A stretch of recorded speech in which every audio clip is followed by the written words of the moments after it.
পার্থ ভৌমিকের ইনস্ট্রাকশনে যে বারবার বলছিল গুন্ডারাজ শেষ করবে, কাল থেকে 100 লোকের বাড়িতে বম, ঘর বাড়ি ভাঙচুর, মহিলাদেরকে মারধর, এখানে বম মেরেছে, এই সমস্ত জায়গা বম্বিং করেছে।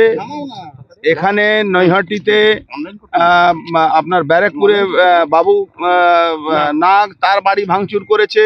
এরকম 100 বাড়ি ভাঙচুর করেছে। আর ওপেন ক্রিমিনালরা এসে এখানে কালাবাবু আর ওর ভাই আছে বাদল মুন্সিয়া, এরা এসে, এরাও মাইনরিটি লোকেরা আছে, তাদের বাড়িতে এসে বম মেরেছে। আর মেরে বলছে পুরো এলাকা খালি করে দাও, নালে কিন্তু কাউকে ছাড়বো না। এখানে পুলিশ প্রশাসনও এসছে, পুলিশ বম যে বাস্ট হয়নি সেটাকে নিয়ে চলে গেছে। কোনো রকম কোনো এখানে মানুষকে বসতে দেওয়া যাবে না।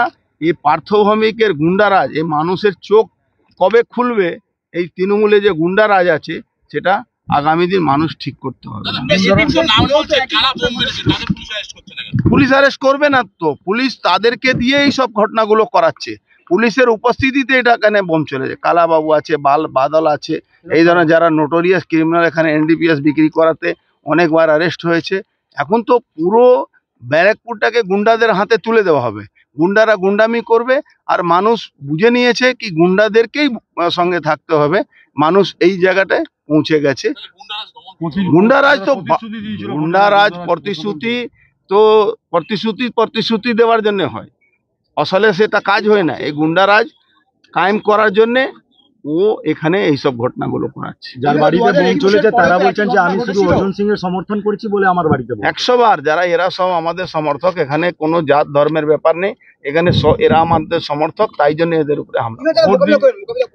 মোকাবিলা তো লড়তে হবে, লড়া ছাড়া তো কোনো উপায় নেই। তাই জন্য তো ওনাদেরকে বললাম আপনাদের পাশে আমরা আছি, আপনারা থাকুন। এটা গণপ্রতিনিধি তুলে ধরতে হবে, নালে কোনো উপায় নেই এখানে বাংলায়। বিজেপিকে ভোট দিয়েছে তাই জন্য বোম ফেলেছে, বিজেপিকে অর্জুন সিংকে সমর্থন করে তাই জন্য তার উপরে হামলা হয়েছে।